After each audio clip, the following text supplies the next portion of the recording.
Olá, chegamos aqui na nossa terceira aula dessa imersão do Google com a Alura. E olha só, agora a gente vai ver o Google AI Studio em sua completude. A gente vai ver muitos detalhes, desde esses parâmetros e configurações, e em especial todo o suporte que o Gemini dá pra gente do que as pessoas chamam de multimodal. A gente tem trabalhado bastante com texto, a gente viu um exemplo de imagem, mas dá para trabalhar com texto, com áudio, com imagem, com vídeo, com PDF, com planilha e tudo isso misturado, que realmente é uma grande vantagem e faz com que essas AIs generativas, especialmente o Gemini, seja tão útil. E a gente vai encaixar no finzinho com um pouco do código, como que são as chamadas, a tal das APIs.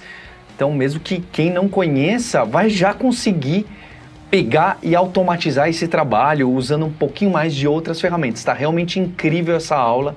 Então eu estou aqui mais uma vez com o Luciano do Google, Fabrício da Alura. E eu quero saber, o que a gente vai ver agora, dar mais um passo nesse entendimento de prompts, de engenharia, porque acho que você que está aqui com a gente já percebeu, né? Muito mais do que uma aula de Gemini e de inteligência artificial, a gente está aqui para te mostrar realmente a utilidade real hoje da inteligência artificial. Como que a tecnologia é aplicada na prática, na sua vida, na vida de onde você trabalha, na sua carreira. Porque realmente é uma ferramenta muito útil, assim como foi quando nasceu o computador pessoal, como veio a internet para todo mundo, como chegou o smartphone na sua mão. Se tornou essencial. A inteligência artificial, na minha visão e de muita gente, é exatamente assim, só que muito mais acelerada. É isso aí, Paulo, concordo com você, com o impacto que a IA generativa e a IA em geral vai trazer pra gente.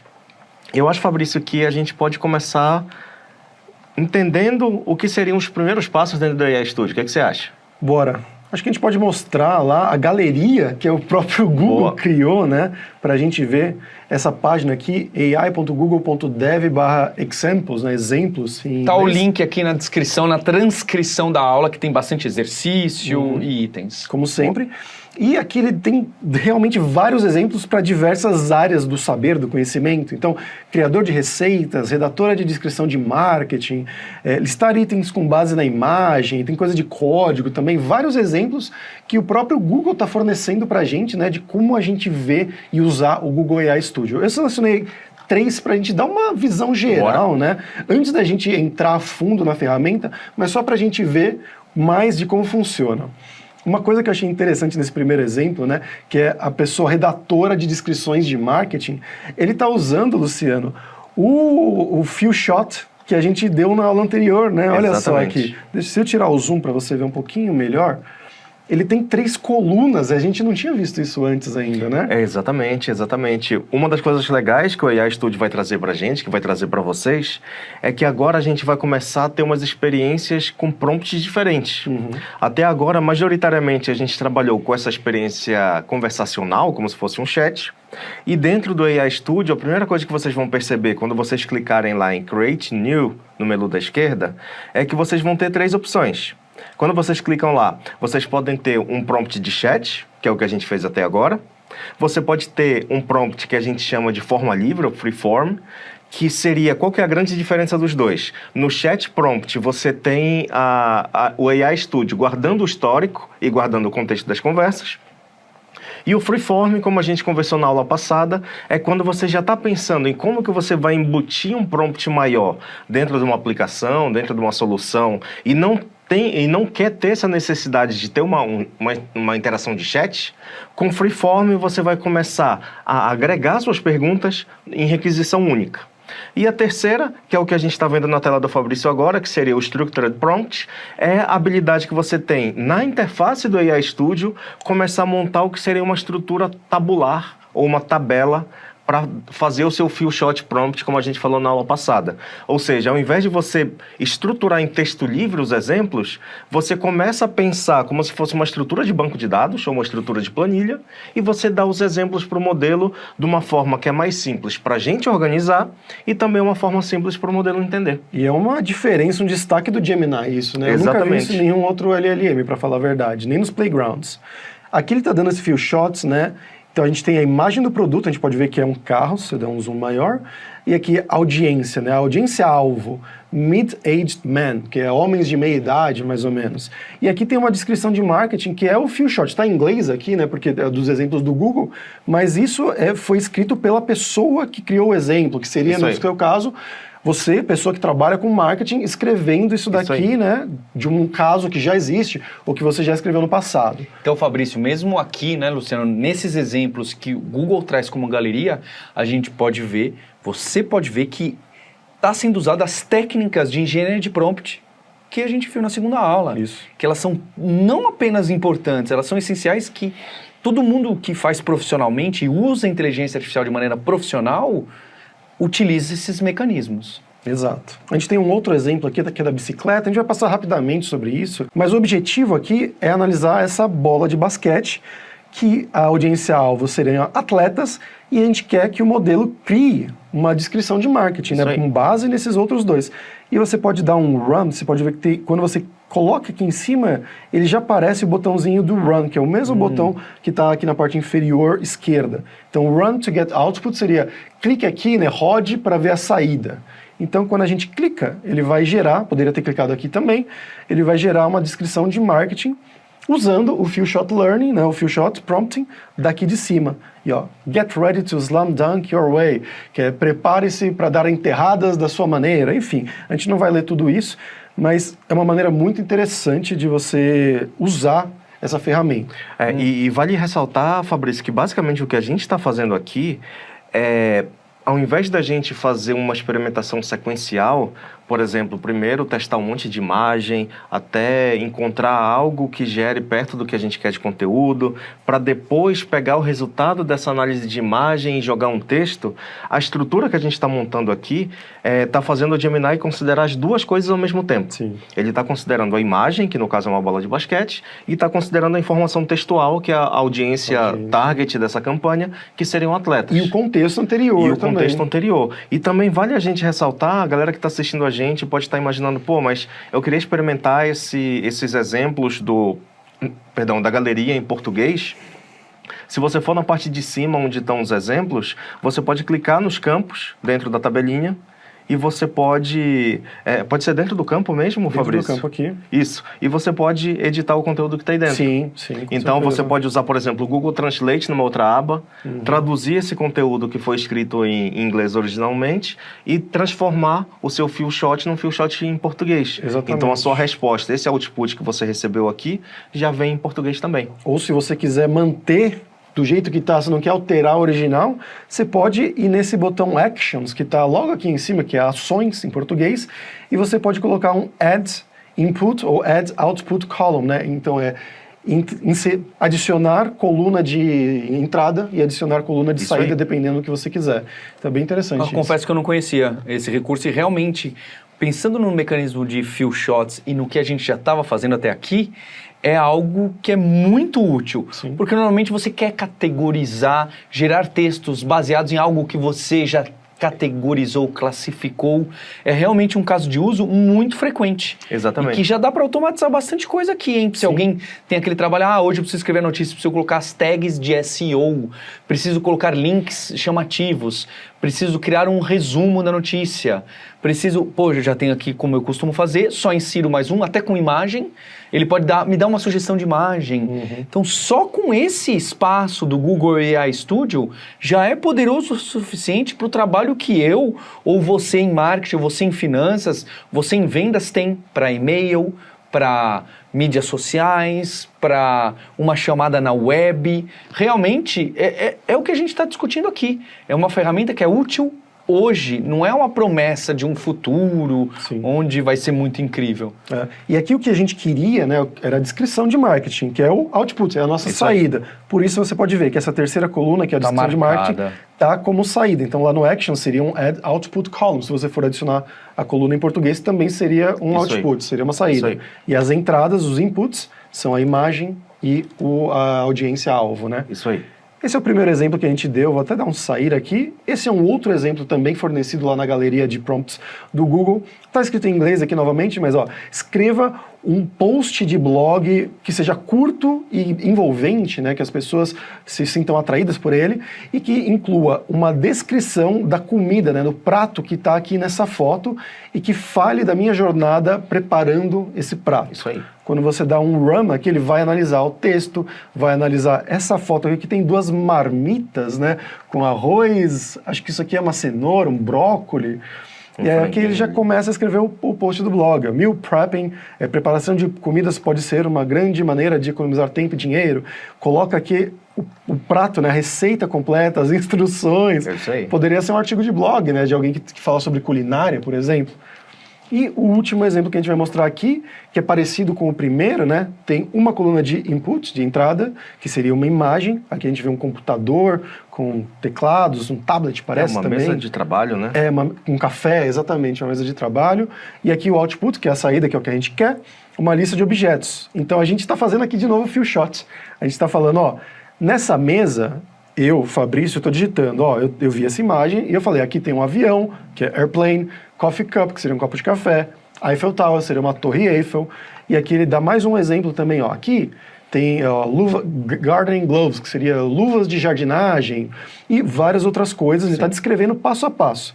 Então, nessa imagem aqui, que é a imagem que a gente quer realmente analisar, eu posso ver aqui que tem uns vegetais, né? Tem um brócolis, tem um pimentão, umas coisas assim. Cebola, batata. Quando você roda, ele vai pegar, few shot, né?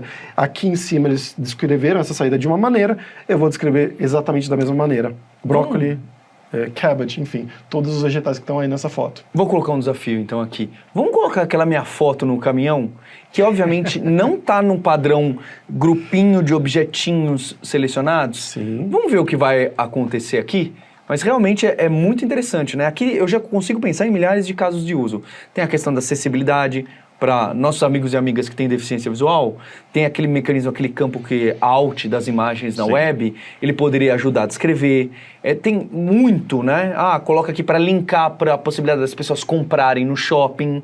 Tem muitas possibilidades. Eu rodei enquanto você estava falando, Paulo, coloquei sua foto aqui através desse botão que fica na parte superior, Image, né? Tinha um botão inicial, que é Add Test Example, adicionar exemplo de teste, e aí depois eu coloquei a foto através do botão Image, veio a foto do Paulo, rodei, e ele mostrou, backpack seria mochila, bags seriam malas, um carro, um homem, um telefone, um sinal, uma luz de rua, árvores. Olha que interessante. Bem. Foi muito diferente da descrição de quando a gente pediu, por favor, descreva a imagem. Muito diferente. Ele aprendeu rapidamente com pouquíssimos exemplos que a gente dá. Imagina, ou não sei se aqui foram poucos, não, aqui foram muitos. Foram dois, literalmente 2 exemplos. Com isso, ele já está preparado a entender melhor. Então ele quer uma descrição mais seca dos objetos, sem muitos detalhes, só com o item. Então acho que eu vou generalizar aqui, não vou falar disso, vou falar disso. Não vou ser específico em qual carro era. Isso. Mas vou também tomar cuidado de ser curto, assim. Falou que tem um carro, pelo menos car, só isso. Repara como o few shots é algo muito importante. A gente não estava ensinando para você porque alguém falou, porque o time do Google usa, os pesquisadores já usam, a gente usa no dia a dia do trabalho, os exemplos aqui são usados. É uma ferramenta muito poderosa para que você possa finalmente automatizar aquela parte do seu trabalho. É óbvio que talvez para você aqui, mas aqui é ser humano, né? Não queria que tivesse, porque eu só estou colocar os itens para linkar para o meu e-commerce. Não sei. Então tem como você ir calibrando tudo isso com outros exemplos ou até com a diretiva principal que você dá. Então está sendo muito completa essa imersão. Tô muito animado.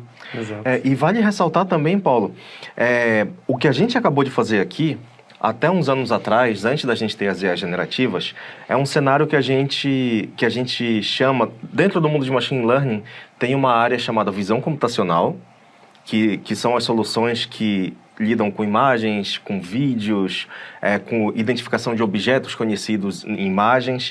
E o que a gente fez é um cenário de detecção de objeto, que numa forma com IA preditiva, sem o Gemini, sem IA generativa, é algo super complexo da gente lidar, Porque basicamente envolve você trabalhar com uma parte geométrica, de você criar um dataset gigante com exemplos, pegando o que tem aqui, exemplos de mochilas em posições diferentes, de cores diferentes, com iluminações diferentes, para o modelo poder ficar flexível para identificar outras mochilas, o mesmo para carros, o mesmo para pessoas, o mesmo para telefones. Então, o que a gente acabou de fazer aqui, literalmente em alguns segundos, é algo que, no mundo real de uma empresa, de uma startup ou de alguém fazendo um trabalho escolar, é algo que levava bastante tempo para a gente fazer, entendeu? Então, volta para aquele ponto que a gente comentou, de hoje você não precisa ser necessariamente um pesquisador, um engenheiro de machine learning para ter esse tipo de resultado. Você tem que conhecer o que a IA generativa ou o que o Gemini é capaz e saber interagir da forma correta com ele para ter o resultado que você precisa, entendeu? Perfeito, pessoal. Então, voltando, eu vou sair desses pontos e acho que a gente já pode voltar para a página principal aqui do Google AI Studio, onde a gente finalmente vai mergulhar a fundo em todos esses parâmetrozinhos que a gente vem mencionando desde o final da aula 1, quando a gente entrou aqui pela primeira vez. O Luciano já explicou o primeiro ponto, né, o primeiro ponto principal, que é quando você vai dar um create new, a gente só clicava aqui e clicava em chat prompt, sem perguntar, mas agora o Luciano já explicou qual é a diferença desses 3 pontos aqui, das 3 opções. Quando você vai aqui mais para cima, o que acontece aqui? A gente tem as coisas que a gente pode incluir, que aí mexe naquela multimodalidade que o Paulo mencionou no começo dessa aula, que são a possibilidade de trabalhar com imagens, com vídeo, com áudio e com arquivos, que é uma coisa que a gente vai ver mais para frente ainda hoje. Mas, Luciano, o que é esse System Instructions que está aqui logo abaixo do Insert? Boa. A ideia de um System Instruction é como se fosse uma diretriz ou uma regra de como o modelo tem que se comportar ou como o modelo tem que agir, não importa qual prompt você coloca embaixo. Da mesma forma que nas aulas passadas a gente colocou, você é um especialista de marketing, criando uma campanha, a gente estava fazendo experimentação, então a gente estava colocando tudo dentro do prompt. A partir do momento que a gente quer criar alguma coisa que seja repetível ou repetitível, e esteja incluso dentro de um ecossistema maior, de novo, uma aplicação, um ecossistema de APIs e tudo mais, faz sentido a gente pegar aquelas questões que a gente estaria fazendo Ctrl+C, Ctrl+V em todos os prompts e colocar como uma System Instruction. Que a partir daí vai estar fixo como uma System Instruction o comportamento ou qual é o perfil, ele vai ser... imagine que você é um engenheiro de software, imagine que você é um especialista de marketing, imagine que você é um contador, para a gente tentar direcionar o tom, a linguagem que o texto vai ser gerado, você coloca isso como uma instrução de sistema, como uma diretriz de sistema, e a partir daí você foca só no seu prompt, que é o resultado que você quer gerar de fato. Perfeito. Um exemplo que é divertido, meio bobo até, mas que a gente dá geralmente é você colocar aqui, você é um assistente muito sarcástico e que usa muitas gírias. E aí você coloca isso no System Instructions, que, como o Luciano falou, é o comportamento, né, do sistema. É a persona, que a gente vai incorporar. E quando você clica aqui, crie um e-mail falando sobre o Japão, convidando um amigo, né, para ir em uma viagem para o Japão. Quando você clica isso, ele vai entender, opa, já tem 2 coisas de prompt, ó, já começa. E aí, mano, colocou até um emoji, bora colar numa trip pro Japão, velho? Olha que impressionante.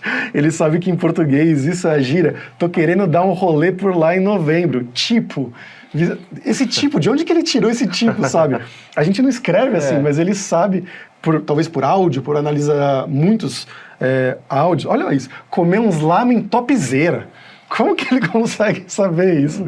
Eu fico realmente impressionado. É impressionante como é atual, né? Exato, exatamente. Então, essa é a ideia, né, do System Instruction. Tirar umas fotos da hora.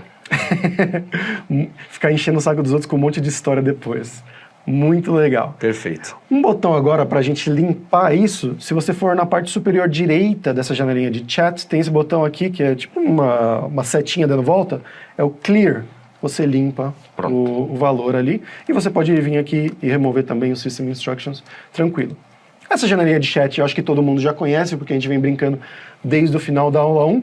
Então, continuando, Luciano, aqui no Model, o que a gente escolhe? Boa. O model, a gente a princípio está num prompt de chat. Sim. Então no model a gente vai ter duas opções. A gente vai ter o Gemini 1.0 Pro e a gente vai ter o Gemini 1.5 Pro que está em preview. Qual que vai ser a grande diferença dos dois? O Gemini 1.5 é um modelo mais robusto, com mais capacidade de contexto, de ingestão de informação, mas que no momento que ele está dentro do AI Studio, você não pode fazer uma customização de parâmetros, que é algo que a gente vai ver logo um pouquinho na frente. E o Gemini 1.0 Pro é onde você vai ter a possibilidade de utilizar as diferentes modalidades, assim como o 1.5, porém, você tem algumas opções adicionais de customização dessa geração de prompts, que são os parâmetros que a gente vai falar já já. São parâmetros tipo configurações extras Isso. que podem mudar os resultados. Exatamente, exatamente. Se a gente imaginasse uma mesa de som, são alguns knobzinhos que a gente pode mexer para mudar a qualidade do resultado final que a gente vai ter, entendeu? Excelente analogia. Indo aqui para baixo, a gente chega na primeira delas, que é essa daqui eu acho muito interessante. Ele está até falando, né? A gente está no 1.5 Pro. Isso. Ele fala que está não disponível para esse modelo, Isso. como você não tinha dito. Mas se eu voltar aqui para o 1.0 Pro, ele já até muda aqui um pouquinho o chat, mas aí o temperature, a temperatura, começa a ir para o lado e para o outro. Essa temperatura eu gosto bastante, Luciano, porque ela muda, basicamente, né? Voltando na aula 1, que a gente explicou como que esses modelos funcionam por baixo dos panos, mais ou menos, o que é um modelo de linguagem, você explicou muito bem, falando que eles calculam probabilidades. Isso aí. Né? Qual é a probabilidade da próxima palavra? E eu lembro, eu li um artigo um tempo atrás, falando que nos começos desses LLMs, quando o pessoal começou a testar eles viram que quando a primeira palavra mais provável era sempre escolhida, o texto ficava meio robótico, ficava meio sem graça. E aí eles começaram a introduzir esse parâmetro de temperatura para dar uma variada. Então, às vezes, a primeira palavra mais provável é o mas às vezes ele vai escolher o porém, às vezes o contudo, entretanto. E outro exemplo, esse aqui é um exemplo bobo, caro, mas outros exemplos também, né? Então, viagem ou rolê, né? Também outro exemplo bobo. Mas quanto mais você altera essa temperatura, quanto mais próximo do zero, se você me corrija, Luciano, mais próximo da palavra mais provável ele vai escolher, né? Então ele vai ficar mais correto, vamos dizer assim, mais preciso, sempre ou quase sempre escolhendo a palavra mais provável. Isso aí. De acordo com o preciso, o correto em relação ao que ele aprendeu, né? Não necessariamente correto de verdade, certo. Isso. E aí, quanto mais próximo você for do final, que aqui no Gemini ele vai de 0 a 1, mais ele vai tentar incluir palavras diferentes, né? Isso aí. O pessoal fala que essa temperatura mais alta, ela é usada geralmente para contextos mais criativos. Exatamente. A gente pode tentar imaginar essa escolha da temperatura. Vamos considerar que, assim, o Gemini está construindo uma frase, e tem um conjunto, uma possibilidade de, como próxima palavra, como você disse, pode ser mais, pode ser porém, ou pode ser outras 8 palavras, ou seja, tem 10 possíveis como próxima palavra. Se a gente colocar a temperatura no 0, que essa é o que a gente chama da escolha mais, vamos dizer, mais conservadora, ou mais específica na questão de controle. A gente está dizendo para o modelo para ele não considerar outra característica que não seja a maior probabilidade. Isso significa o quê? Normalmente, quando a gente coloca a temperatura no 0, ou muito próximo do 0, a resposta para um prompt, para o mesmo prompt, vai ser muito igual ou vai ser literalmente idêntico, não importa quantas vezes a gente manda a mesma pergunta. Sim. Quando a gente coloca a temperatura no 1, que seria a temperatura máxima, é como se a gente escrevesse as 10 palavras em papeizinhos, dobrasse e colocasse dentro de uma sacola e escolhesse aleatoriamente qualquer uma dessas palavras. Não importa se ela é a mais provável de ser a próxima ou a menos provável. Sim. O modelo vai literalmente pegar aleatoriamente qualquer uma das palavras possíveis. E aí que entra a visão que você falou de criatividade. Se não tem uma especificação de ser a escrita mais perfeita ou a escrita mais ideal para aquele cenário, você aumenta a capacidade, por exemplo, de um chatbot escrever respostas diferentes, não importa quantas vezes você repete a mesma pergunta. Perfeito. Então, esse é o grande balanço que a gente decide com a temperatura, entendeu? Eu vou até dar um exemplo aqui, baseado nisso que você falou. Eu botei a temperatura no 0 aqui, e falei, escreva um tweet curto sobre o Japão. Quando a gente manda ele rodar aqui, ó, Terra do Sol Nascente, Japão encanta com sua cultura milenar, paisagens deslumbrantes e tecnologia de ponta, hashtag Terra do Sol Nascente. Vamos dar um clear, limpar. Se a gente colocar o mesmo prompt novamente, vamos ver o que ele vai fazer. Terra do Sol Nascente, Japão encanta com sua cultura milenar. Até a hashtag é a mesma. Exato, tudo é igual. Só que agora, vamos apagar isso daqui. Deixa eu até copiar esse meu prompt. E vamos com a temperatura máxima. Com a temperatura máxima, lá no 1. Olha, ele botou esse JP é a bandeirinha do Japão. É, o Unicode da isso que bandeirinha não do tinha. Japão. Paisagens deslumbrantes, isso não tinha antes. Aqui ele ainda falou de cultura milenar e tudo mais, descubra a beleza, né? Se a gente tentar de novo com essa temperatura 1, templos antigos, tecnologia avançada, mais emojis. Japão cativa, hashtag País dos Japão. samurais. Isso aqui não tinha antes. Exatamente. Ele está sendo mais criativo. Exatamente isso. Exatamente isso. Bacana. Então, continuando aqui na nossa exploração do Google AI Studio, o que seria esse Add Stop Sequence, Luciano? Tá. A ideia do Stop Sequence é você definir que... vamos imaginar que a gente está num contexto mais controlado de geração de conteúdo. Você pode definir que caracteres ou que conjunto que sequência você vai usar para o modelo marcar como final da criação. Isso é útil, por exemplo, quando você vai pós-processar esse resultado para embutir numa newsletter ou para colocar numa página, num artigo, alguma coisa assim, e fica mais claro da onde que você está finalizando, pensando especialmente para a galera que é desenvolvedora, tem alguns desafios de manipulação de string, especialmente em relação a caractere escape, aspa, barra, esse tipo de coisa, e a partir do momento que você define qual que é a sequência de stop, você consegue buscar esse caractere ou essa sequência específica para ter certeza que o texto ou que a resposta finalizou naquele lugar, entendeu? Um exemplo que a gente pode dar aqui, que é mais simples, não é de código, né, mas é de texto, você coloca um ponto final aqui, eu literalmente digitei ponto final e enter, depois aí ele entende lá dentro, e aí eu colocar aqui, escreva um texto, não um tweet, mas um texto sobre o Japão. E aí quando você dá um enter, ele vai começar a escrever e tudo mais, e ó, ele parou, ficou muito rápido, um texto muito curto. Por quê? A próxima palavra, o próximo token seria um ponto. Isso aí. Então ele só parou de escrever. Chegou Exatamente. Lá. Exatamente. Bacana. Bom, indo adiante aqui, vou até remover esse ponto aqui. Também para automatizar algumas coisas, é isso, né, no final. Isso, exato. Para você poder filtrar, tá bem. Indo adiante aqui, você tem os safety settings, que seriam os parâmetros de segurança, né? E tem vários aqui, harassment, que seria abuso, hate, que seria ódio, sexually explicit, né, explícito sexualmente, e dangerous content, que seria conteúdo perigoso, talvez. Violento, sim. E aí aqui ele tem alguns níveis, né, que é block some, bloquear alguns, você bota no máximo block most, bloquear a maioria, tem uma opção block few, que é bloquear alguns, e quando você vai, ó, turn filters off, keep filters on. Ele nem deixa. Ele deixa se você liberar. Ele só avisa, ali, né? Você está tirando os filtros. Uhum.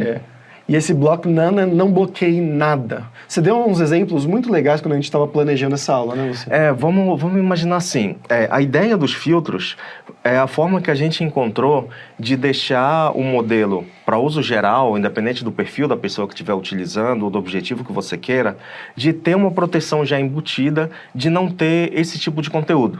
Ou seja, você está tentando fazer a geração de alguma coisa para uma campanha e vir um conteúdo sexual, ou vir uma frase preconceituosa, uma frase de discurso de ódio, alguma coisa assim. Porém, em alguns cenários específicos, pode ser importante você permitir esse tipo de coisa. Em que sentido? Imagina que aqui na Lura vocês estão desenvolvendo uma solução para rede social para detectar e bloquear comentário com conteúdo de discurso de ódio no canal de YouTube de vocês, no X, alguma coisa assim. Para você experimentar com isso, você precisa desabilitar esses filtros. Você precisa permitir que tenha o conteúdo de ódio de uma forma controlada para você poder gerar os seus mecanismos de detectar e inibir esse conteúdo. Ou seja, esse é um cenário que você tira esses filtros. Pensando na outra perspectiva, imagina que você está gerando conteúdo, seja para o YouTube ou algum tipo de texto, para crianças. É importante você aumentar esses filtros, ou seja, o seu cuidado ser ainda maior do que o padrão que o modelo já dá. Ou seja, essa aqui é a ideia de você ter, aqui na visão do gráfico, ter esse toggle, ter esse botãozinho que você define, mas depois, quando a gente chega na parte do código, vocês vão ver que via código também você pode ter esse controle baseado nessa nomenclatura. Block none, block few, block some e block most. Perfeito. Certo? Eu vou voltar aqui para o padrão. Você pode clicar lá embaixo em Reset Defaults, que ele garante para você que vai estar no padrão. Maravilha. E por fim, a gente tem os Advanced Settings, né, os parâmetros avançados, que são esse top K e top P. Que eu já vi esses parâmetros em várias LLMs, mas eu vou pedir para o Luciano explicar para a gente. A forma assim, que a gente consegue conectar com como essas coisas funcionam é a gente pensar como se fosse uma sequência de passos entre o top K, depois o top P e depois a temperatura. Então, começando pelo top K. A ideia, se a gente considerar nos exemplos que a gente experimentou antes, que as próximas possíveis palavras são mais, porém, contudo e mais outras 7 possíveis, 10 possíveis palavras no total, o top K a gente pode usar para calibrar quantas dessas possíveis a gente quer utilizar. Por exemplo, se são 10, mas eu quero contar só com 5 palavras ou 4 palavras para ter um controle maior do que vai ser gerado, é com o top K que eu vou definir qual que é o tamanho desse conjunto de palavras. Prestando atenção que, nesse momento, o modelo ainda não escolheu qual é a palavra. A gente só diminuiu o glossário ou o conjunto de palavras que a gente vai utilizar. Uma vez que ele executou essa escolha do top K, ele pula para o próximo parâmetro, que é o top P. Aqui embaixo. O top P, ele é uma seleção de palavras, só que ao invés de ser numérica, como foi o top K, ele vai ser baseado em probabilidade. O que é que isso significa? Como a gente viu lá na primeira aula, o modelo aprende que existe uma probabilidade de 2 palavras serem conectadas, ou de uma palavra ser seguida pela outra. E essa probabilidade é literalmente estatística. Tem 1% de chance, tem 30% de chance, tem 90% de chance. Com o top P, a gente define qual que é a probabilidade agregada que a gente quer trabalhar. Putz, o que isso significa? Significa a soma das probabilidades de cada palavra, qual que é a soma máxima que eu quero tolerar. Ou seja, na primeira etapa, eu diminuí o meu conjunto de palavras de 10 possíveis palavras, no meu exemplo, para 5 palavras. No top P, eu posso dizer que eu quero um top P máximo de 20%. Ou seja, o modelo ele vai escolher dessas 5 palavras um conjunto de palavras até que a soma da probabilidade de cada uma chegue em 20% ou o mais próximo possível inferior a 20%. Então, por exemplo, se a primeira palavra tem uma probabilidade de 15%, eu vou pegar essa palavra. A segunda palavra tem uma probabilidade de 4%. Se eu somar as duas, eu vou ter 19%, ainda é abaixo de 20%, eu vou pegar a segunda palavra. A terceira palavra vai ter 3%, é que nem a gente jogar 21 no baralho. Explodiu. Ela vai passar do meu limite de 20. Então, das 5 palavras, eu vou trabalhar só com as 2 primeiras. Ou seja... Se a segunda tivesse ali talvez um 6%, já passaria também, já ficaria só a primeira palavra, exatamente isso. Aí, de novo, a gente já passou por 2 etapas, mas ainda não escolhemos a palavra. Então, a primeira etapa, a gente diminuiu o universo de 10 para 5 palavras. Na segunda etapa, a gente diminuiu de 5 para 2 palavras no nosso cenário hipotético, até que a gente chega na temperatura que a gente viu agora há pouco. Como que o modelo vai escolher qual das 2 palavras ele vai usar? Depende do valor de temperatura que a gente colocar. Se a gente colocar a temperatura igual a 0, ele vai escolher a palavra que tem mais probabilidade. Se a gente aí pensando nos extremos, né? E se a gente colocar a temperatura igual a 1, ele vai escolher aleatoriamente uma das 2. Pode ser a mais provável ou pode ser a menos provável. Então, essa é a sequência e é assim que esses parâmetros trabalham juntos. E você que está aí de casa, toma cuidado quando você for mexer com esses parâmetros, né? Quando você for criar um código com isso, porque você pode acabar limitando muito o modelo, né? E principalmente o top K e o top P, isso é para o pessoal que está num outro nível, né? Precisa de um controle muito maior. Eu estou testando aqui, eu acho que para a maioria dos textos onde as probabilidades são muito óbvias, isso tem uma grande quantidade de próximas palavras, isso não vai, né? Porque se são as próximas 10 ou 20 que você vai considerar, elas já ocupam bastante probabilidade, né? Exato. O mas é muito provável depois de uma vírgula. Então, você mudar do 10 para o 20, não vai mudar tanto. Agora, onde o contexto é bem menor, onde não estudou, não foi treinado tanto, talvez isso tenha um resultado significativo quando alterado. Para criar um texto, não impacta tanto. Talvez com código caiba um pouco mais. Com código, ou o que a gente chama de linguagens muito específicas de domínio, né? Não necessariamente código, mas, sei lá, a parte legal do grego antigo usando... aí começa a se quer... Peraí, não abre muito não, que senão você vai começar a alucinar. Né? E talvez... Aí já é uma perspectiva diferente, mas que entra no tipo de cenário que vocês estão falando. Ter esse cuidado com top P, top K e a temperatura é importante também quando a gente está com conteúdo educacional. Sim. Então, por exemplo, se a gente está escrevendo algo histórico, que o dia é muito importante, o mês é muito importante, o ano é muito importante, talvez seja interessante a gente ser um pouquinho mais conservador com a forma que o modelo vai escrever, para não correr o risco de, por exemplo, a gente está falando sobre a chegada dos portugueses no Brasil e o modelo escreve que foi em 1510 ou foi em 1600, justamente pela temperatura estar muito alta e ele foi na aleatoriedade, entendeu? Sim, pode ser, pode ocorrer mesmo. Bacana, pessoal. Para seguir aqui, eu acho, Luciano, Paulo, eu acho que a gente pode voltar para o Gemini 1.5 Pro. E a gente pode começar finalmente a parte divertida dessa aula, que é brincar com a multimodalidade do sistema.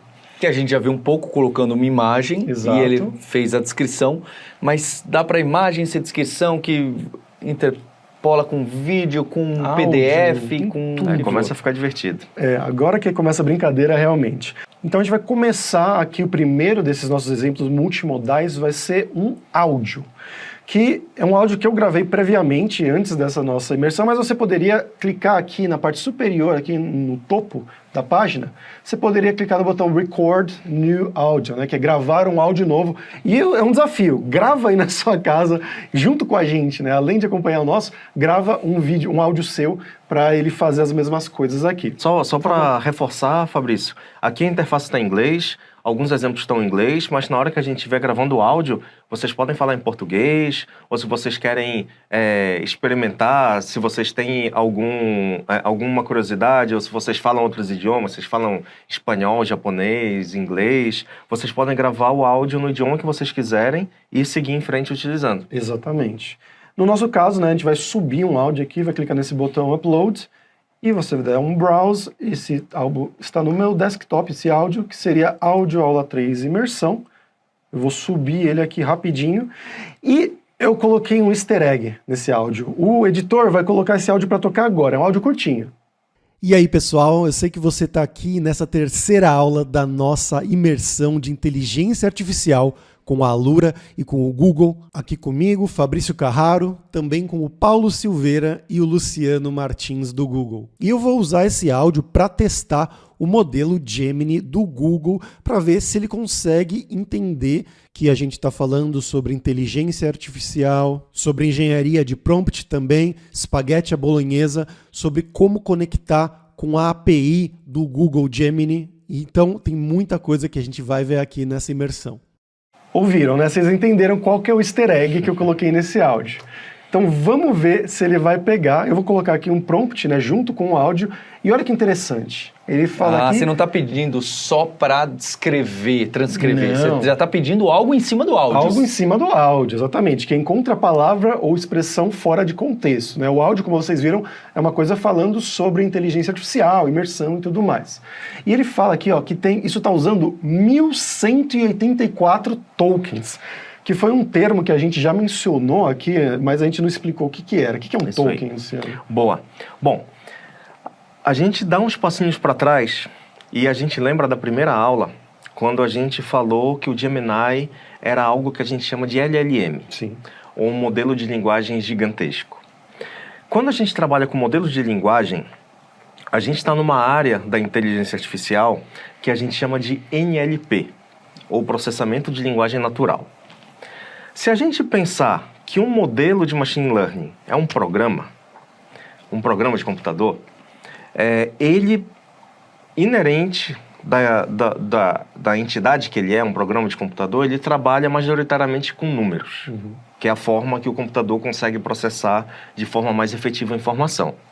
Então, para a gente conseguir transformar um texto para algo útil para uma LLM ou para um modelo de linguagem natural, a gente precisa converter isso para uma forma que o computador entenda. Que são números, numa forma numérica. Que são números, exatamente. Então, o que a gente faz? O que seria um token?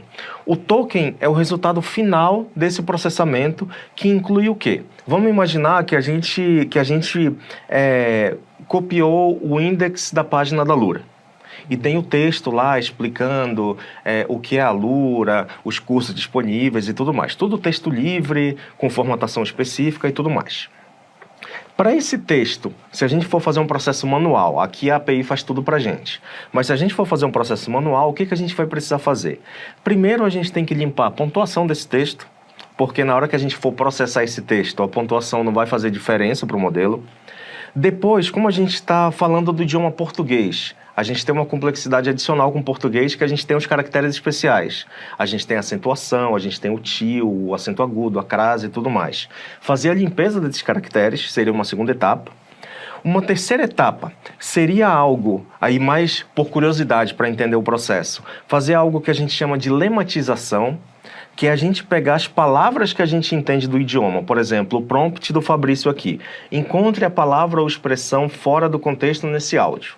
A primeira coisa que a gente faria nesse processo seria tirar o tio do expressão e tirar o acento agudo do áudio. A segunda etapa, que seria a lematização, seria a gente criar formas da gente representar essas palavras com menos caracteres. Por que isso é importante? Se a gente pegar o universo de todas as palavras da língua portuguesa, tem muitas palavras que têm um radical parecido. Por exemplo, encontre, você tem todas as flexões do verbo, você tem a palavra encontro, que aí já é um substantivo, mas está relacionado com a ação de encontrar também.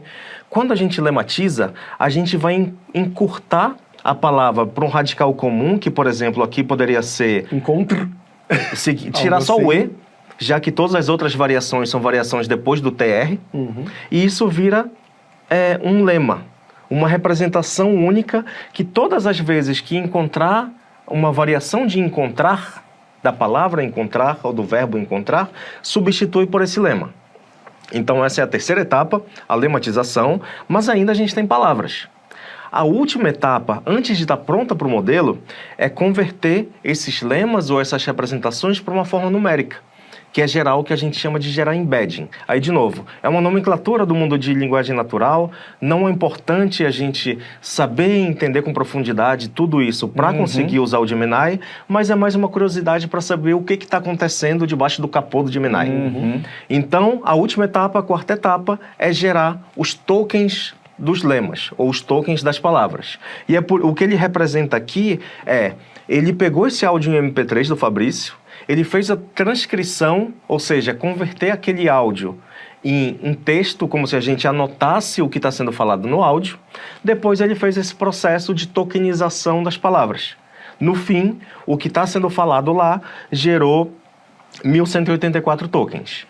Por que isso é uma métrica importante? Porque se a gente fizer manualmente a transcrição desse áudio e a gente contar as palavras, provavelmente vai ter mais palavras do que 1.184. Então, o processo de tokenizar, no final das contas, tanto para o modelo conseguir entender essas informações, quanto a gente está economizando recurso também. A gente consegue representar o que está falado nesse áudio em menos volume de uso de memória, de armazenamento de palavra, do que se a gente usasse as palavras em específico. Perfeito. Certo? Um exemplo que eu sempre dou, Luciano, é, por exemplo, você pegar a palavra infeliz. É um exemplo bobo, não necessariamente vai funcionar assim, mas você pode separar em duas coisas. Que é uma coisa negativa, que isso é sempre aí. repetida em várias palavras. Um prefixo, né? Um prefixo, exato, e feliz. Mas o pode ser usado em indisponível também, por exemplo, né? Então aqui a gente tem 2 tokens nesses casos. Isso aí. Então, vamos ver esse resultado? Bora dar um enter aqui, encontre a palavra expressão fora do contexto nesse áudio. espaguete à bolonhesa. Muito Então, ó, bem. o áudio discute sobre inteligência artificial, engenharia de prompt e a API do Google Gemini. Por que espaguete bolonhesa está fora do contexto? Ele até explica ali, mas interessante que ele conseguiu pegar isso. E eu queria pedir para ele transcrever agora. Transcreva. Isso é uma coisa muito útil, porque no dia a dia de trabalho, às vezes a gente trabalha com áudio, né? Aqui você fala, não, transcreva o áudio inteiro.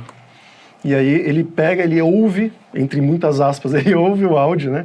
E aí ele pega, ó. E aí, pessoal, eu sei que você está comigo nessa terceira aula da nossa imersão de inteligência artificial, etc. Estou com o Paulo Silveira, com o Luciano Martins, e eu vou usar o modelo Gemini, blá, blá, blá, blá, blá, espaguete à bolonhesa aqui no meio.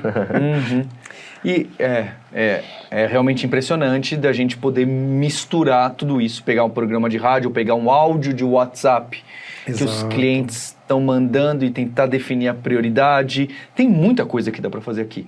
E eu queria só chamar a atenção para o token, que o token também é utilizado como a maneira que é cobrado. Então, quem for utilizar o Gemini em larga escala, a forma que você paga por esse serviço no cloud é através de quantos tokens está usado na entrada, né? O que a gente manda de palavras nesse mecanismo um pouco diferente, e quantas palavras, também não é bem isso, é tokens, ele gera de volta pra gente. Então, esse é um mecanismo de cobrança. Se você for ver o preço, é 0.000 para cada um token, tanto que é medido por 1000. É isso aí. Não é? Mas é claro, se você for automatizar um calhamaço de trabalho, aí começa a ser algum valor. Então, esse é o mecanismo que é usado. Não é o tempo de processamento, não é quantos gigabytes ocupa, é como ele quebra essa informação e transforma nesses embedded de tokens para saber o quanto que você vai gastar desse serviço que está dentro do serviço do cloud. Por isso que o Gemini está dentro do cloud do Google, né? Porque é um desses serviços que o Google oferece para você. Você paga pelo uso. Uso do quê? De token. Isso aí. E também, Paulo, da mesma forma que a gente pensou na hora dos reviews, da análise de sentimento dos reviews, a gente pode imaginar, putz, para um áudio eu escuto o áudio e cato a informação. O interessante aqui é a gente pensar na escala disso. Se, por exemplo, a gente tem uma central de atendimento telefônico que tem 2.000 ligações por dia, e a gente quer tirar uma inteligência daí, quais são os tópicos que estão tendo mais pergunta, quais são os produtos que estão tendo mais reclamação. A gente gera um pipeline, a gente gera um processo em sequência aqui de transcrição, análise e cópia de informação para o meu data lake, para o meu banco de dados, numa forma assim, numa escala gigantesca, entendeu? De eu processar por dia 5.000 áudios, 10.000 áudios, de uma forma que fazer isso manualmente seria complexo pra caramba, entendeu? E também na questão de acessibilidade, né? Pessoas que não conseguem escutar, pessoas surdas, elas podem usar as aulas da Alura, por exemplo, a transcrição das aulas. A gente tem isso, e às vezes tem aulas longas, e assim elas conseguem acompanhar sem problema, e com isso nós da Alura poderíamos criar a transcrição de todas essas aulas, ou então você que tem um canal no YouTube, ou qualquer tipo de vídeo que você mexa, pode criar a transcrição para auxiliar essas pessoas de acessibilidade reduzida. Isso aí. E, Luciano, eu acho que quando o Google fez o lançamento oficial do Gemini, que ainda era o 1.0, algo que chamou muita atenção da comunidade de tecnologia, de inteligência artificial, foi o mecanismo multimodal com vídeo. Foi certamente o primeiro, já tinha alguma pessoa fazendo algo com vídeo, foi o primeiro que assustou todo mundo, porque dado um vídeo do YouTube, você podia perguntar em que momento o Luciano levantou uma caneta com a mão e disse uma palavra parecida com batata.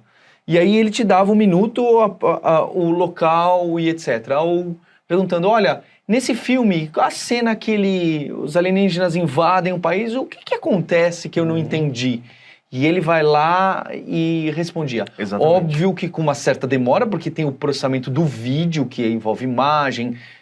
Pelo que eu entendo, ele funciona com os screenshots, não exatamente com vídeo, tem todo um mecanismo interno, mas que realmente surpreendeu, porque é fantástico. É a sensação de você estar conversando com um assistente robô de inteligência artificial. Do tipo, você viu isso? Ah, vi. Então, o que você achou daquilo? Que eu vi também.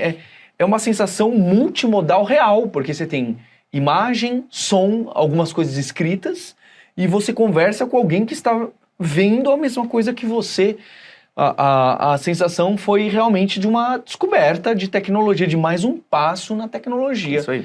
E eu queria que a gente pudesse provar algo assim aqui. Bora. Vamos? A gente vai novamente aqui na parte superior da tela, né, da plataforma do Google AI Studio, e a gente tem essa opção de vídeo que a gente pode clicar no botão Upload. E esse vídeo que a gente selecionou é do próprio Google, do próprio Gemini, quando eles lançaram. Ele tem 12 megas, como você pode ver aqui, e ele vai falar, Video is processing, tente novamente. Então, enquanto ele processa, eu vou pedir para o nosso editor colocar um minutinho aí desse vídeo para vocês verem, mais ou menos um minutinho. Tell me what you see. I see you placing a piece of paper on the table. I see a squiggly line. What about now? The contour lines are smooth and flowing, with no sharp angles or jagged edges. It looks like a bird to me. What if I add this? The bird is swimming in the water. It has a long neck and beak. It is a duck. Yes. A duck is a type of waterfowl in the family Anatidae. Ducks are closely related to geese and swans. The duck appears to be blue. This is not a common color for ducks. However, there are some breeds of blue ducks. These are typically not as common as other duck breeds. It is more common for ducks to be brown, black, or white. Are you sure? What the quack? I was just talking about a blue duck, and now you're holding one. It looks like blue ducks are more common than I thought. Would this float? I'm not sure what material it's made of, but it looks like it might be rubber or plastic. What if I tell you it's making a squeaking sound? Oh, if it's squeaking, it's definitely going to float. Nice. Bom, você viu aí o que está acontecendo lá e o vídeo já subiu aqui, ele falou, isso gastou 112.690 tokens. Mais puxado. É um vídeo, né? O áudio era 1.100 alguma coisa, né? Isso aqui é 100 vezes mais. É bastante. Mas eu quero, analise o vídeo e me diga de que ele trata.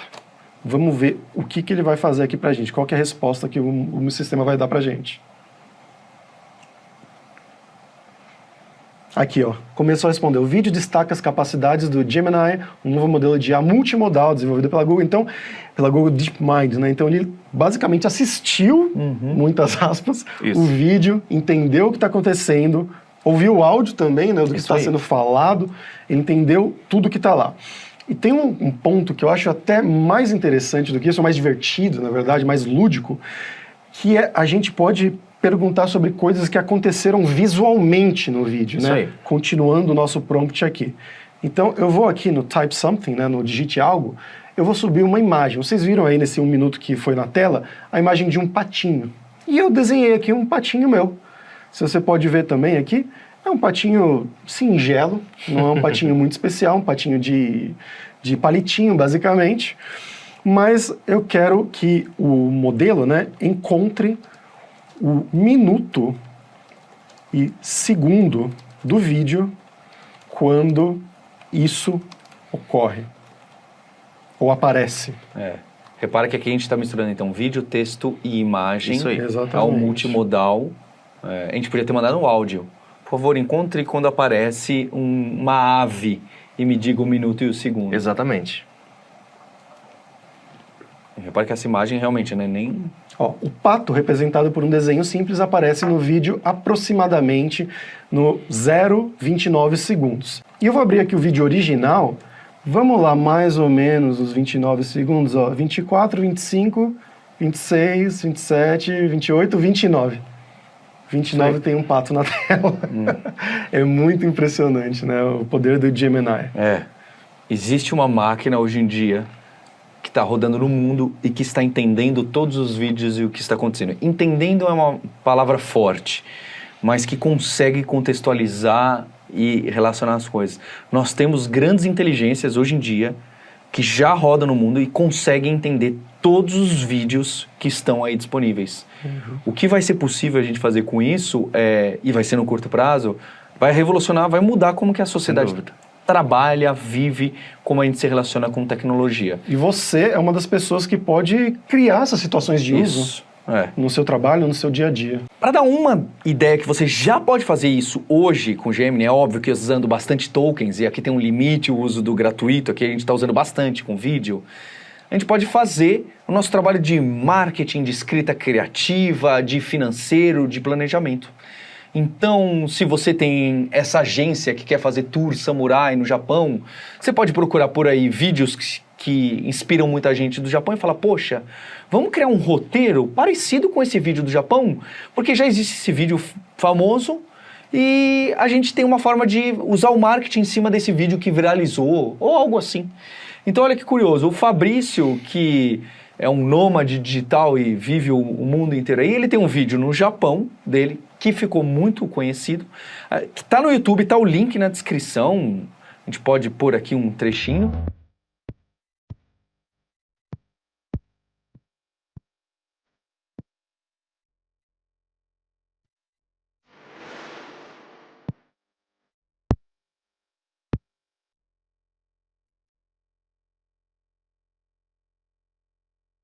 E aí a gente vai pegar esse vídeo e usar como input no Gemini e pedindo, olha, nós somos uma agência de viagem e a gente quer fazer um roteiro baseado na experiência que o Fabrício Carraro teve no Japão. Então eu quero um itinerário de 6 dias e que a pessoa possa ter sensações e percepções parecidas com o que o Fabrício teve. E aí a gente vê se ele vai gerar algo parecido ou que faz sentido. Tem o link aí do vídeo inteiro para você assistir e entender quais foram os principais pontos. E a gente vai ver se o Gemini foi capaz de criar algo parecido, o roteiro, o marketing, as palavras-chave.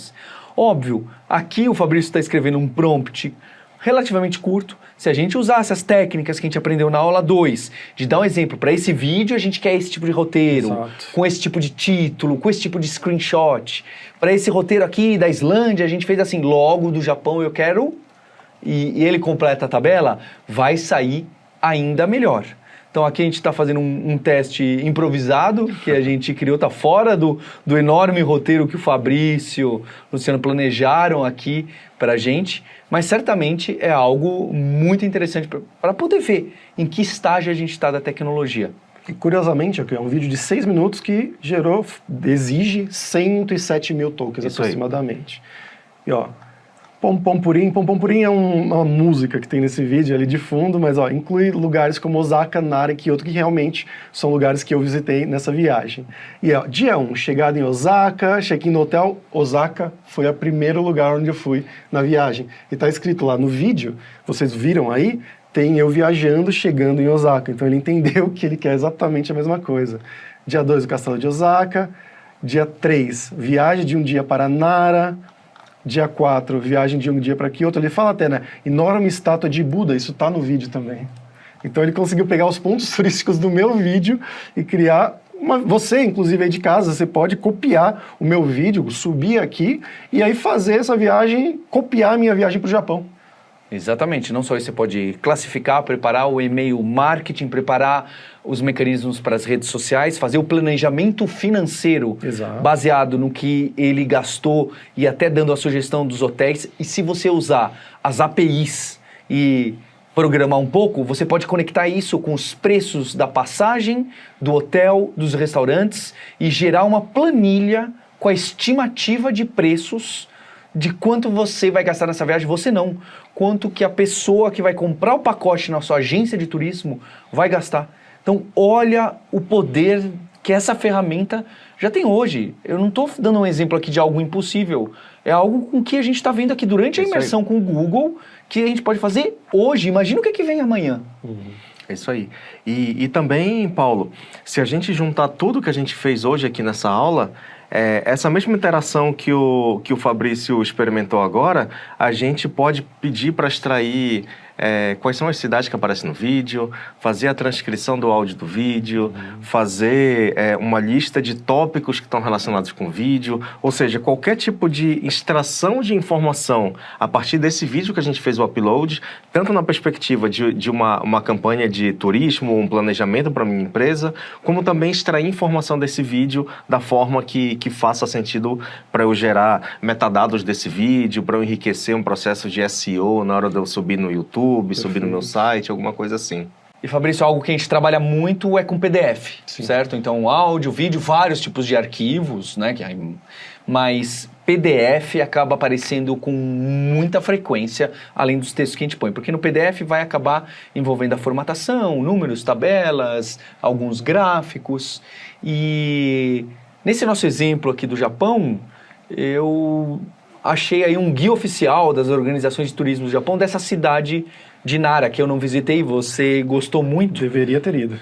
Que tem aí diversos pontos turísticos, tem mapa, tem números, tem telefones. Tem bastante informação. Bastante informação, Tem bem condensado. Kyoto aqui também, né? Dessas duas cidades, que ficam relativamente próximas uma da outra. Então, acho que a gente podia pegar esse PDF, imagina que eu gostei muito. Aqui é um trabalho mais pessoa física, não é? Sim. E o vídeo do Fabrício, tem como correlacionar quais dos pontos que esse PDF cita que aparecem no vídeo? Então, imagina como é multimodal. Ele tem que extrair do PDF, extrair do vídeo, extrair do nosso texto, misturar isso tudo para dar uma resposta.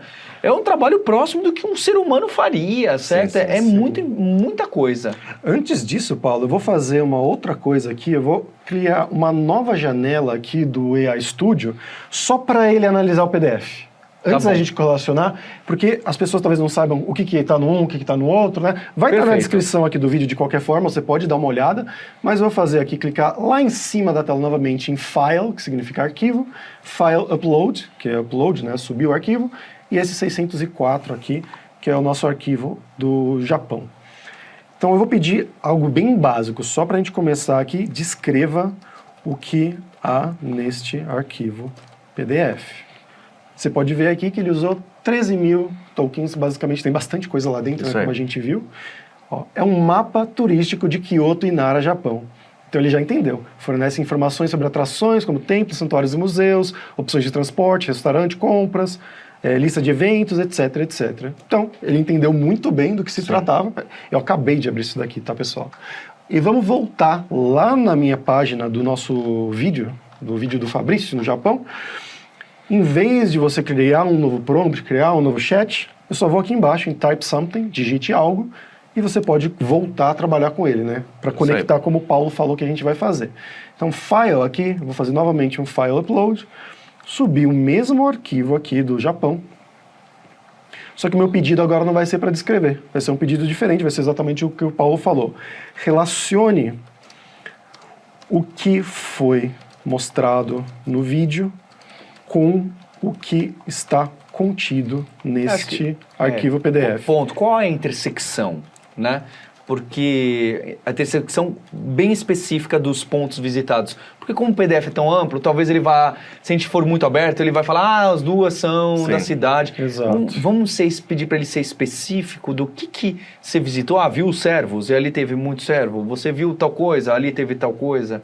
Senão é tão amplo que ele pode divagar sobre o Japão no geral. Acho que tem a ver com as técnicas da aula 2. Aqui, se a gente for mais específico e dar exemplo de resposta, vai sair melhor. Exato. E aí ele começa aqui a falar, ele explica sobre o vídeo, explica sobre o PDF, né, o 604 PDF, intersecção específica, Nara, tanto o vídeo quanto o PDF destacam o Parque de Nara, conhecido por seus servos, que eu fui, está no vídeo, que vocês podem ver aí no YouTube. E esse templo e o santuário? O templo eu também fui, o templo que é o Grande Buda, que eu mencionei, isso tudo está no vídeo realmente. E Kyoto, o vídeo apresenta brevemente cenas que parecem ser de Kyoto, que realmente são.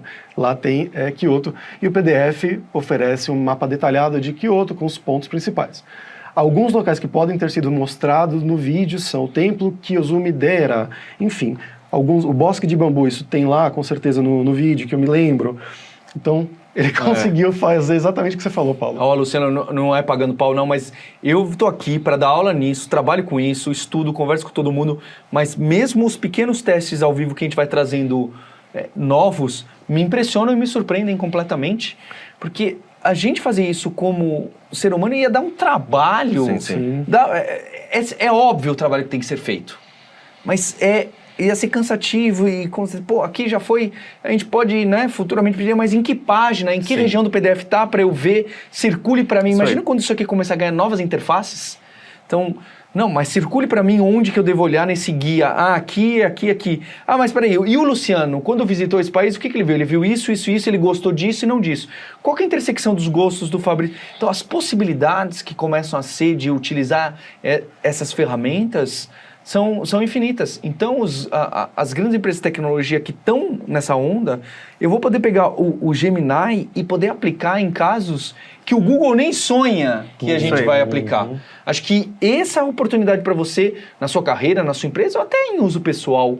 Onde que você vai aplicar isso é tão aberto esse escopo que é até desafiador aqui nas aulas, né? Qual que a gente vai trazer de proposta para você? É uma ferramenta tão larga, tão ampla, tanto que o Sundar fica só falando AI por um motivo, porque é real, tá em todo lugar. Tem gente que acha que é hype, eu acho isso... Hype era outras coisas, isso aqui é uma realidade, tá bem? Uma coisa interessante para a gente mencionar nessa resposta da correlação, Paulo, como a gente falou um pouquinho antes, a gente tem esse esforço de tentar otimizar as respostas do Gemini, tanto na perspectiva de qualidade do conteúdo, quanto também diminuir informações equivocadas. Então, se você vê no finalzinho, ele destacou em bold aí, em negrito, que alguns locais mostrados no vídeo, a última frase lá, Fabrício, é importante notar que nem todos os locais mostrados no vídeo podem ser identificados com precisão. Sim. Ou seja, ao invés de falar alguma coisa com incerteza sobre uma estátua, um monumento que apareceu em alguns segundos e alguns frames, o modelo optou pelo caminho mais seguro de falar que algumas coisas podem não ter sido identificadas com precisão e nem todos os locais do mapa estão necessariamente no vídeo. Ou seja, ele mostrou nos dois sentidos. O mapa tem, pela quantidade de informação ali, deve ter 50 itens, 70 itens, e ele não parou para dizer o que não está no vídeo, porque não foi essa a pergunta. Mas ele ressalta que tem coisas que estão no PDF que podem não estar no vídeo, da mesma forma que algumas coisas do vídeo ele pode não ter tido certeza se era uma estátua que está dentro de um parque específico ou se era um prédio específico, então ele optou por não incluir isso na descrição que ele devolveu para o Fabrício, entendeu? Perfeito. E bom, agora a gente vai literalmente para o ponto final. A gente vai chegar no final dessa aula aqui, nossa aula 3. Parabéns se você que chegou até aqui. E agora começa a parte divertida. Não, eu já falei isso antes, né? Mas agora a gente continua com a diversão, porque a gente vai começar a brincar com código, tá? Hoje a gente vai só dar a introdução bem levezinha que todo mundo, mesmo que você nunca tenha mexido com código na sua vida, você vai conseguir mexer aqui com a gente, porque isso é automatizado. O Gemini fez isso já pra gente. Mas também, hoje à noite, a gente vai ter a live intermediária, que vai ser um aulão de Python, que é uma linguagem de programação muito usada e que ela vai ser muito importante nas próximas aulas, na aula 4 e na aula 5. Claro que você vai poder usar o próprio Gemini para acompanhar as aulas, né, se você tiver dúvidas sobre algum ponto, mas a gente vai ter esse aulão hoje à noite, aqui quarta-feira, então não perca. E vai ser com o pessoal da FIAP. Vai ser com a Ana Raquel da FIAP também, que ela vai estar amanhã aqui na imersão no lugar do Paulo, não é isso? Exato, hoje eu vim com a camiseta da FIAP, então acho que esse casamento da Alura com a FIAP traz esse tipo de proposta. E isso que a gente vai ver agora, de trabalhar com Python dentro do Google Colab, que é essa ferramenta que dá para escrever um monte de coisa, mas principalmente Python com códigozinho para dados, ela tá em tanto lugar. Sabe, Luciano, na Alura a gente vê que tem pessoas que vieram para as carreiras de tecnologia que não eram de tecnologia e que Python, JavaScript também é bastante usado como primeira linguagem para quem não é. Mas Python, porque tem o pessoal do financeiro, do marketing, que quer automatizar pequenos scripts, não que ela vai se envolver em grandes sistemas, mas ela quer fazer pequenos trechos de código que servem para resolver problemas específicos, usam muito Python. Sim. Então, tem dois botões na nossa cara aqui no Google AI Studio muito importantes. A gente pode pegar um daqueles exemplos bons que a gente viu.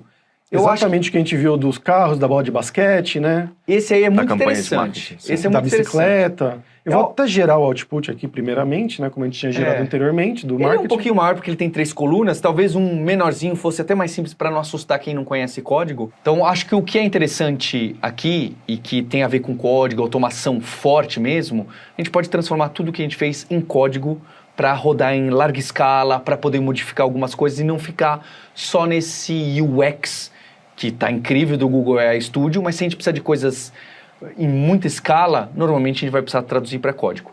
E dado que o Google é dono do Google Colab, que é esse sistema que está debaixo do mesmo chapéu, né? Eu citei lá do Mate Veloso, Isso. que está pegando o Google AI Studio, o Kaggle, que a gente viu um pouquinho, e esse Google Colab, que roda bastante Python principalmente, ele já consegue traduzir esse exemplo aqui que a gente pegou, traduzir um pouco para código. Ele tem esse botão Get Code, Lá no canto superior direito. que vai transformar essas chamadinhas modelo chat para chamadinha modelo Python aí. Ó, tem várias opções, né? JavaScript, Android, Swift, Curl, Python, tem várias que você pode escolher, mas no Colab, como o Paulo falou, o Python é a linguagem que manda realmente, né? Isso. Então ele tem tanto essa opção Open in Colab, que ele vai abrir um exemplo similar a esse Exato. nosso, não é exatamente o mesmo Exato, exemplo, mas né? o código já estruturadinho, com comentários e tudo bonitinho. Muito bom. Mas a gente pode simplesmente dar um copy aqui, né? Um copiar para esse código específico do nosso exemplo aqui da bola de basquete, da bicicleta e tudo mais. E aí, para isso, você pode abrir aqui, ir lá em colab.new, ele já abre um projeto novinho para você do Colab, automaticamente. Isso aí. É muito fácil. E aí ele já começa aqui, ó, você vai ter um bloco de código, vou até dar um zoom para vocês verem melhor. Esse bloco de código aqui, meu Deus, o que é código? Não se preocupa. Esse não é o momento. Hoje à noite, como eu falei, a gente vai ter um aulão de Python. Para quem não conhece, participa do aulão. Quem conhece, você vai entrar tranquilamente na aula 4. Exato. Isso aí. Exato. Então eu dei um Ctrl V aqui, eu colei tudo aquele código que mostrou. Ó, nem é tanto código assim, se você pensa para a verdade. Mas olha, a gente consegue ver aqui, ó, as partes do prompt, ó, o environmentalist, que era a audiência-alvo, né, da bicicleta, os homens de meia-idade, que era a Que é do audiência-alvo carro. do carro, e aqui os atletas, que era o da bola, né, de Isso aí. basquete, no caso. Subindo lá em cima, a gente tem uma coisa interessante, que é essa configuração aqui, esse API Key. O que é isso, Paulo? Esse API Key é como o login e senha, traduzindo para termos para quem não conhece tanto de serviços, é uma forma de você identificar, um computador se identifica com outro, a gente com o computador login e senha, um computador com outro através de uma chave que só você tem, um crachá que só você guarda.